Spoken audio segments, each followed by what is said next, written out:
how do you think about Bangladeshi education and where it is moving and what students should prepare themselves for?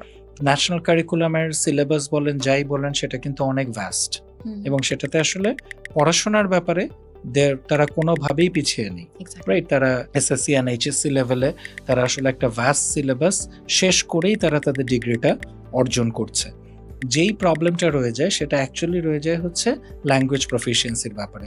So আমার যেটা suggestion সেটা হচ্ছে, সবাই মনে করে যে আমার কখনোই ছোটবেলা থেকে ইংলিশ শেখার দরকার নেই বা ইংলিশে কোনো কিছু প্র্যাকটিস করার দরকার নেই, আমার এইচএসসি যখন শেষ হবে আমি 3 মাসের একটা আইএলটিএস কোর্স করে একটা স্কোর করে চলে যাবো। It is not that easy, right? It's a new language for them. If it's a new language for them, they have to give more time, right? So হঠাৎ করেই আসলে একটা ল্যাঙ্গুয়েজ শিখে আমি শেষ করে চলে যাব, ঠিক আছে, হয়তো একটা ডিজায়ার্ড স্কোর পেয়ে যাবে কোনো একটা জায়গায় যাওয়ার জন্য, কিন্তু সেখানে গিয়ে ডেইলি লাইফের সাথে নিজেকে অ্যাডজাস্ট করার জন্য they need to do better.